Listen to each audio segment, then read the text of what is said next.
Chapter 45, the Affidavit. So far as what there may be of a narrative in this book, and indeed as indirectly touching one or two very interesting and curious particulars in the habits of sperm whales, the foregoing chapter, in its earlier part, is as important to one as will be found in this volume. But the leading matter of it requires to be still further and more familiarly enlarged upon in order to be adequately understood, and moreover to take away any incredulity which a profound ignorance of the entire subject may induce in some minds, as to the natural verity of the main points of this affair. I care not to perform this part of my task methodically, but shall be content to produce the desired impression by separate citations of items, practically or reliably known to me as a whaleman, and from these citations, I take it, the conclusion aimed at will naturally follow of itself. First, I have personally known 3 instances where a whale, after receiving a harpoon, has effected a complete escape, and after an interval, in one instance of 3 years, has been again struck by the same hand and slain. When the 2 irons, both marked by the same private cipher, have been taken from the body, in the instance where 3 years intervened between the flinging of the 2 harpoons, and I think it may have been something more than that. The man who darted them happening, in the interval, to go in a trading ship on a voyage to Africa, went ashore there, joined a discovery party, and penetrated far into the interior, where he traveled for a period of nearly 2 years, often endangered by serpents, savages, tigers, poisonous miasmas, with all the other common perils incident to wandering in the heart of unknown regions. Meanwhile, the whale he had struck must also have been on its travels. No doubt it had thrice circumnavigated the globe, brushing with its flanks all the coasts of Africa, but to no purpose. This man and this whale again came together, and the one vanquished the other. I say, I myself have known 3 instances similar to this. That is, in 2 of them I saw the whales struck, and upon the second attack saw the 2 irons with the respective marks cut in them, afterwards taken from the dead fish. In the 3-year instance, it so fell out that I was in the boat both times, first and last. And the last time distinctly recognized a peculiar sort of huge mole under the whale's eye, which I had observed there 3 years previous. I say 3 years, but I am pretty sure it was more than that. Here are 3 instances, then, which I personally know the truth of, but I have heard of many other instances from persons whose veracity in the matter there is no good ground to impeach. Secondly, it is well known in the sperm whale fishery, however ignorant the world ashore may be of it, that there have been several memorable historical instances where a particular whale in the ocean has been at distant times and places popularly cognizable. Why such a whale became thus marked was not altogether and originally owing to his bodily peculiarities, as distinguished from other whales. For however peculiar in that respect any chance whale may be, they soon put an end to his peculiarities by killing him and boiling him down into a peculiarly valuable oil.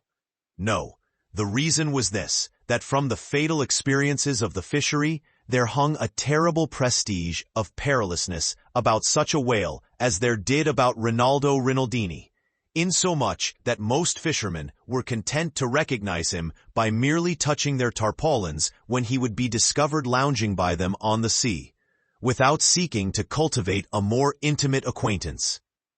Like some poor devils ashore that happen to know an irascible great man, they make distant, unobtrusive salutations to him in the street, lest if they pursued the acquaintance further, they might receive a summary thump for their presumption.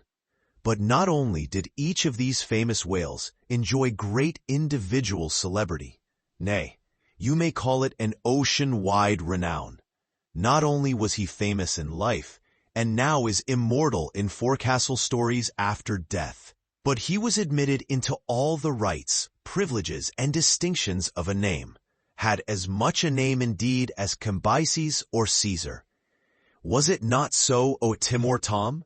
Thou famed Leviathan, scarred like an iceberg, who so long didst lurk in the oriental straits of that name, whose spout was oft seen from the palmy beach of Ombay? Was it not so, O New Zealand Jack? Thou terror of all cruisers that cross their wakes in the vicinity of the Tattoo Land?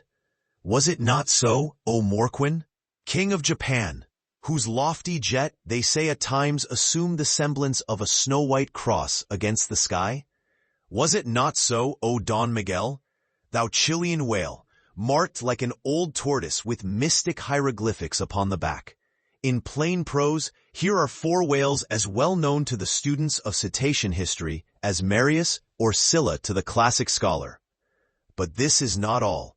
New Zealand Tom and Don Miguel, after at various times creating great havoc among the boats of different vessels, were finally gone in quest of, systematically hunted out, chased and killed by valiant whaling captains, who heaved up their anchors with that express object as much in view, as in setting out through the Narragansett woods, Captain Butler of old had it in his mind to capture that notorious murderous savage Anawan, the headmost warrior of the Indian King Philip. I do not know where I can find a better place than just here to make mention of 1 or 2 other things which to me seem important, as in printed form establishing in all respects the reasonableness of the whole story of the white whale, more especially the catastrophe. For this is one of those disheartening instances where truth requires full as much bolstering as error.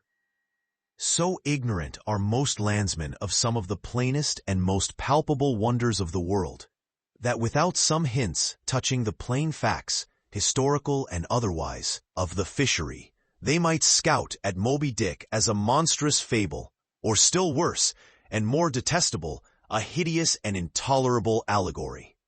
First, though most men have some vague flitting ideas of the general perils of the grand fishery, yet they have nothing like a fixed, vivid conception of those perils, and the frequency with which they recur. One reason, perhaps, is that not 1 in 50 of the actual disasters and deaths by casualties in the fishery ever finds a public record at home, however transient and immediately forgotten that record. Do you suppose that that poor fellow there, who this moment perhaps caught by the whale line off the coast of New Guinea, is being carried down to the bottom of the sea by the sounding Leviathan? Do you suppose that that poor fellow's name will appear in the newspaper obituary you will read tomorrow at your breakfast? No, because the mails are very irregular between here and New Guinea.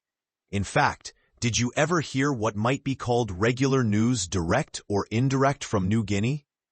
Yet I tell you that upon one particular voyage which I made to the Pacific, among many others, we spoke 30 different ships, every one of which had had a death by a whale, some of them more than 1, and 3 that had each lost a boat's crew. For God's sake, be economical with your lamps and candles. Not a gallon you burn, but at least 1 drop of man's blood was spilled for it. Secondly, people ashore have indeed some indefinite idea that a whale is an enormous creature of enormous power. But I have ever found that when narrating to them some specific example of this twofold enormousness, they have significantly complimented me upon my facetiousness. When I declare upon my soul, I had no more idea of being facetious than Moses, when he wrote the history of the plagues of Egypt. But fortunately, the special point I here seek can be established upon testimony entirely independent of my own. That point is this. The sperm whale is in some cases sufficiently powerful, knowing, and judiciously malicious, as with direct aforethought, to stave in, utterly destroy, and sink a large ship. And what is more, the sperm whale has done it. First, in the year 1820, the ship Essex, Captain Pollard of Nantucket, was cruising in the Pacific Ocean. One day she saw spouts, lowered her boats, and gave chase to a shoal of sperm whales. Ere long, several of the whales were wounded, when suddenly, a very large whale escaping from the boats issued from the shoal and bore directly down upon the ship. Dashing his forehead against her hull, he so stove her in that in less than 10 minutes she settled down and fell over. Not a surviving plank of her has been seen since. After the severest exposure, part of the crew reached the land in their boats. Being returned home at last, Captain Pollard once more sailed for the Pacific in command of another ship. But the gods shipwrecked him again upon unknown rocks and breakers. For the second time his ship was utterly lost, and forthwith, forswearing the sea, he has never tempted it since. At this day, Captain Pollard is a resident of Nantucket. I have seen Owen Chase, who was chief mate of the Essex at the time of the tragedy. I have read his plain and faithful narrative. I have conversed with his son, and all this within a few miles of the scene of the catastrophe. The following are extracts from Chase's narrative. Every fact seemed to warrant me in concluding that it was anything but chance which directed his operations. He made 2 several attacks upon the ship, at a short interval between them, both of which, according to their direction, were calculated to do us the most injury. By being made ahead, and thereby combining the speed of the 2 objects for the shock, to effect which the exact maneuvers which he made were necessary. His aspect was most horrible, and such as indicated resentment and fury. He came directly from the shoal which we had just before entered, and in which we had struck 3 of his companions, as if fired with revenge for their sufferings. Again, at all events, the whole circumstances taken together, all happening before my own eyes, and producing at the time impressions in my mind of decided, calculating mischief on the part of the whale, many of which impressions I cannot now recall, induce me to be satisfied that I am correct in my opinion. Here are his reflections some time after quitting the ship, during a black night in an open boat, when almost despairing of reaching any hospitable shore. The dark ocean and swelling waters were nothing. The fears of being swallowed up by some dreadful tempest, or dashed upon hidden rocks, with all the other ordinary subjects of fearful contemplation, seemed scarcely entitled to a moment's thought. The dismal-looking wreck and the horrid aspect and revenge of the whale wholly engrossed my reflections, until day again made its appearance. In another place, page 45, he speaks of the mysterious and mortal attack of the animal. Secondly, the ship Union, also of Nantucket, was in the year 1807 totally lost off the Azores by a similar onset, but the authentic particulars of this catastrophe I have never chanced to encounter, though from the whale hunters I have now and then heard casual allusions to it. Thirdly, some 18 or 20 years ago, Commodore J., then commanding an American sloop of war of the first class, happened to be dining with a party of whaling captains on board a Nantucket ship in the harbor of Oahu, Sandwich Islands. Conversation turning upon whales, the Commodore was pleased to be skeptical touching the amazing strength ascribed to them by the professional gentlemen present. He peremptorily denied, for example, that any whale could so smite his stout sloop of war as to cause her to leak so much as a thimbleful. Very good, but there is more coming. Some weeks after, the Commodore set sail in this impregnable craft for Valparaiso, but he was stopped on the way by a portly sperm whale that begged a few moments' confidential business with him. That business consisted in fetching the Commodore's craft such a thwack that with all his pumps going, he made straight for the nearest port to heave down and repair. I am not superstitious, but I consider the Commodore's interview with that whale as providential. Was not Saul of Tarsus converted from unbelief by a similar fright? I tell you, the sperm whale will stand no nonsense. I will now refer you to Langsdorff's Voyages for a little circumstance in point, peculiarly interesting to the writer hereof. Langsdorff, you must know, by the way, was attached to the Russian Admiral Krusenstern's famous discovery expedition in the beginning of the present century. Captain Langsdorff Thus begins his 17th chapter. By the 13th of May, our ship was ready to sail, and the next day, we were out in the open sea, on our way to Ochotsk. The weather was very clear and fine, but so intolerably cold that we were obliged to keep on our fur clothing. For some days we had very little wind. It was not till the 19th that a brisk gale from the northwest sprang up. An uncommon large whale, the body of which was larger than the ship itself, lay almost at the surface of the water, but was not perceived by anyone on board till the moment when the ship, which was in full sail, was almost upon him, so that it was impossible to prevent its striking against him. We were thus placed in the most imminent danger, as this gigantic creature, setting up its back, raised the ship 3 feet at least out of the water. The masts reeled, and the sails fell altogether, while we who were below all sprang instantly upon the deck, concluding that we had struck upon some rock. Instead of this, we saw the monster sailing off with the utmost gravity and solemnity. Captain de Wolf applied immediately to the pumps to examine whether or not the vessel had received any damage from the shock. But we found that very happily it had escaped entirely uninjured. Now, the Captain de Wolf here alluded to as commanding the ship in question is a New Englander who, after a long life of unusual adventures as a sea captain, this day resides in the village of Dorchester, near Boston. I have the honor of being a nephew of his. I have particularly questioned him concerning this passage in Langsdorff. He substantiates every word. The ship, however, was by no means a large one, a Russian craft built on the Siberian coast, and purchased by my uncle after bartering away the vessel in which he sailed from home. In that up-and-down manly book of old-fashioned adventure, so full, too, of honest wonders, The Voyage of Lionel Wafer, one of ancient Dampier's old chums, I found a little matter set down so like that just quoted from Langsdorff that I cannot forbear inserting it here for a corroborative example, if such be needed. Lionel, it seems, was on his way to John Ferdinando, as he calls the modern Juan Fernandez. In our way thither, he says, about 4 o'clock in the morning, when we were about 150 leagues from the main of America, our ship felt a terrible shock, which put our men in such consternation that they could hardly tell where they were or what to think. But everyone began to prepare for death. And, indeed, the shock was so sudden and violent that we took it for granted the ship had struck against a rock. But when the amazement was a little over, we cast the lead and sounded, but found no ground.